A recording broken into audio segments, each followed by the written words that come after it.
So the trailer for the MCU's upcoming limited series, Wonder Man, just dropped. And despite the inclusion of Trevor Slattery and the convenient release date in the same year as Vision Quest, hinting that Vision might show up, this series looks different. There wasn't a single part of that trailer that felt MCU. The trailer focused heavily on Simon Williams and what he has to do to earn the role of Wonder Man in a movie. And through some promotion, it looks like the topic of superhero fatigue will be talked about in this movie as well, so that should be fun. But there's no action shown and no sense of a villain in the trailer. Just Simon and Trevor competing with a bunch of others for the role of Wonder Man. It's unlike any trailer we've been given before, and that kind of worries me. The description for the show reads, Hollywood actor Simon Williams is thrust into the world of superheroes as he gets powers of his own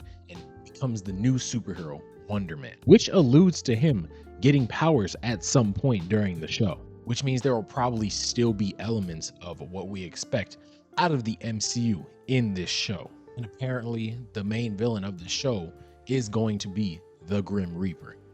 So, like they've done before, Marvel is trying to do something different with this show while maintaining elements of the regular MCU format, which I think might be their downfall. But to explain my reason for thinking that, let's take a look back at the projects that Marvel has put out where they take risks and stretch the bounds of their MCU format.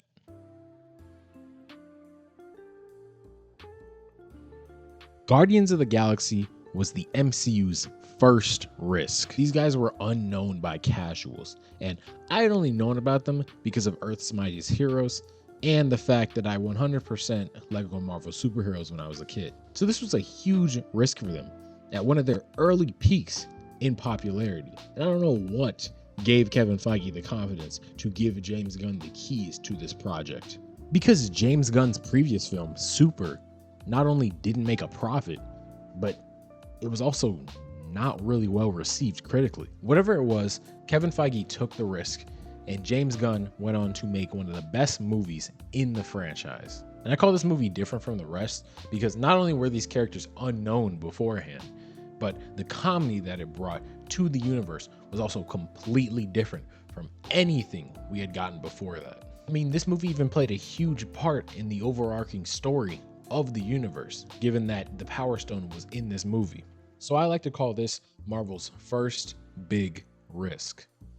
And it was a success. And it may or may not have foreshadowed the future of Marvel's comedy. But that's a story for another video.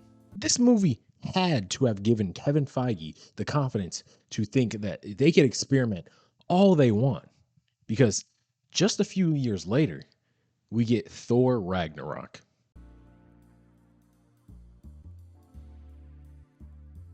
Now I have a video coming out soon that talks a lot about Thor Ragnarok.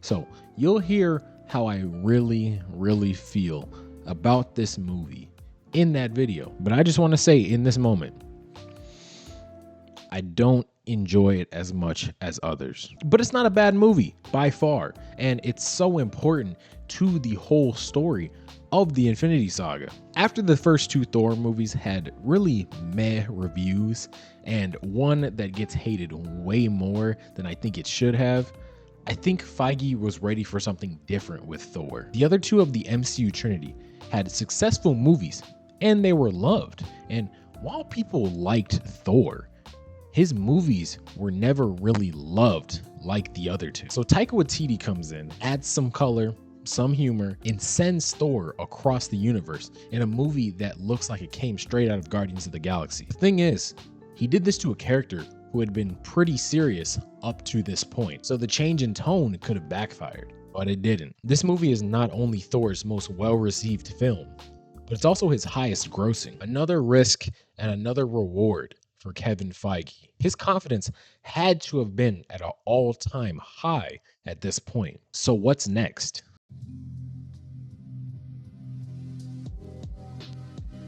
WandaVision was the first thing released in the post-Endgame era. If you want to say that the first thing released was actually Far From Home, I get it. but that movie still seems pretty connected to the Infinity Saga. The fact that Kevin Feige thought that the first thing to release after a 2-year hiatus was a TV series where the first 2 episodes were in black and white proves that this man was really feeling himself. An insane amount of confidence had to have been running through his veins. I remember going back in person to school and talking to someone who I had seen watching one of the first 2 episodes of WandaVision.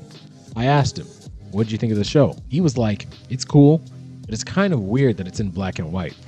It's too different." I think if you take that response and look at the underlying meaning of it, you really get a gist of how most people felt about this show. WandaVision was very good because it was different, but it being different also was the reason for its downfall. Now, WandaVision is one of my favorite projects in the MCU because my experience watching the show was me going insane, theorizing about what was going to happen next after each episode dropped. I was really invested in the mystery of the whole show, and I was super curious to know how the repercussions of the show was going to affect the whole world. Problem was, it didn't affect anything outside of the show. Not only that, it failed to tie up some of its loose ends, and the ending of the show just felt like any other MCU project. We went from 8 episodes with so much creativity being put into them to having a regular finale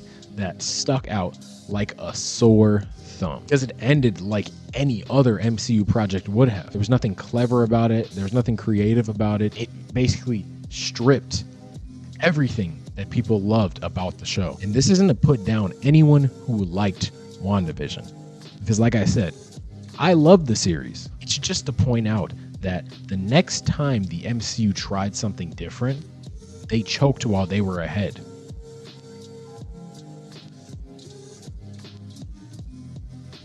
Now, Loki took someone who was a villain for the most part and made him the main character. At that time in the superhero genre, that was pretty hard to do. Just look at the Sonyverse or Black Adam. And yes, if you think about it, Thanos really was the main character of Infinity War, but having the Avengers as supporting characters really helps. Loki was the only previously known character in this TV show, except for Lady Sif, but her existence in Thor projects has been extremely and insanely uneventful. This show was also the first one to tackle the multiverse, and it does it well in both seasons. Loki is also one of my favorite projects, and I don't have much bad to say about it. But despite how good this show really is, they did fumble in the finale of both seasons. The first season's finale was extremely boring. It's tons of talking and not enough doing and showing.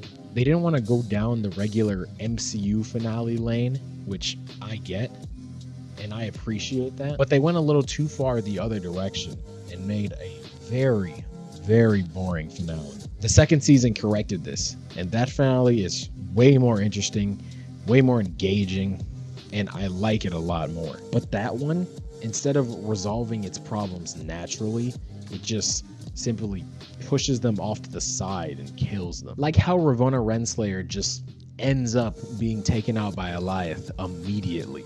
Or how about that one-off line by B-15 where they talk about how they're going to continue to monitor Kang variants just in case one of them goes a little bit off the rails. They took the easy way out to solve their problems instead of finding a way creatively to narratively solve their problems. And I don't want to put too much blame on them because I have no clue if they were planning on getting rid of Kang until the incidents, but I think the finales of both seasons are worth bringing up considering this show is also a lot different from what we normally get.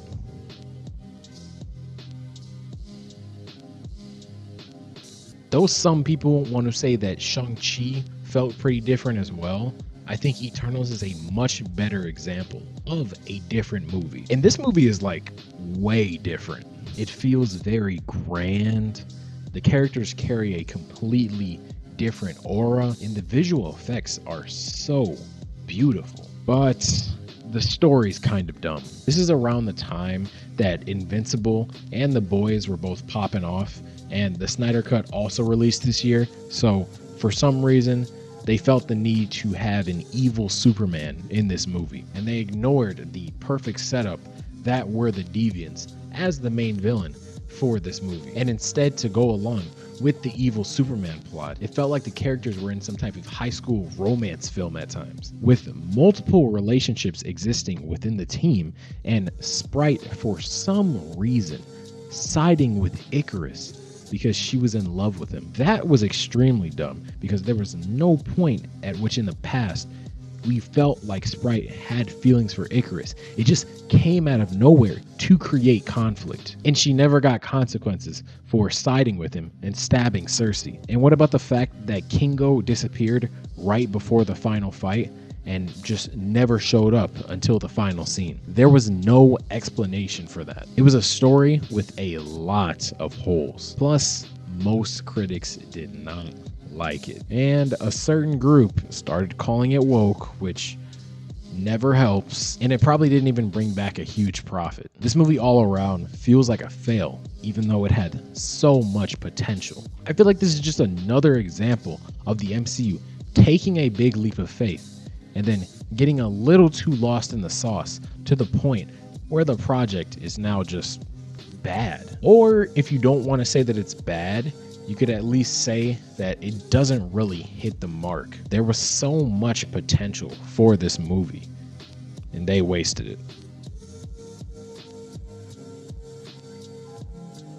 This show was inherently going to be different because of the main character, a fourth wall breaking character who tends to bring a little bit of comedy to her comics. To me, this show felt like a sitcom set in the MCU, which I thought was cool. And we got plenty of cameos from different characters, as well as an introduction to a new part of the superhero vigilante world, which I thought was fun. It even had a decent premise for the overarching theme, that being Jen overcoming her insecurity. That was something that I thought would have been a pretty solid arc for her, considering what she had been through in the show. But then the last episode happened. Instead of ending the show regularly, the writers decided to go meta. She talks to Kevin, rewrites her own ending, and removes any type of character growth they could have given to her character. What for?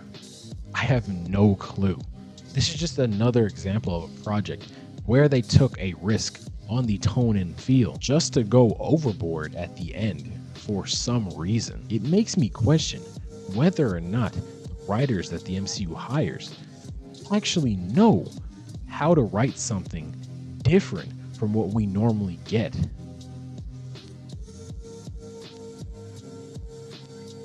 I feel like I'm not doing justice if I don't mention Werewolf by Night. Werewolf by Night, along with Moon Knight, were the first things to dip into the supernatural world of the MCU. We get all new characters, establishments of other species in the MCU. It's all in this retro style special presentation. I don't have anything bad to say about Werewolf by Night. It's a decent watch, but Marvel hasn't touched this in 3 years. We've got no news, and I think it's because they don't know what to do with him. I don't think anything in the supernatural world they are comfortable working on, because they have no clue how to write for it. That's worrying, because that's something outside of the regular MCU format that a lot of people were looking forward to, and they just don't have the ability to work on. I mean, look at how long we've been waiting for a Blade movie. So circling back to Wonder Man, another attempt at something different for the MCU. This show is concerning to me because looking at the past, in recent times, they have struggled to put out something different and have it be coherent and actually a good product. I'm worried that they're going to fumble the finale, or if they do make a pretty good show, they just forget about him because they don't know what to do with him next. Either way, these are the thoughts that I have going into this TV show, but we won't really know until the TV show is out. And Destined Daniel Cretton is at the helm, so I've got a little bit of faith. But yeah, Let me know what your thoughts on the Wonder Man trailer were. Do you share some of the same thoughts as me when it comes to this TV series? And do you think that the MCU has struggled to put out things that are outside of the regular MCU format? If you're new to the channel, check out some of my other videos. I basically just rant about whatever comes to my mind. And if you like what you see, hit the sub button. I did miss my upload last week due to a work trip that I was not prepared for. I really regret not being able to get something out then. But with all the ideas that run through my head every day, I plan on just working twice as hard on these videos to make sure that no matter what, I at least have one video out each week. So yeah, like the video if you like what you see here, sub for more content like this, and as always, thanks for watching.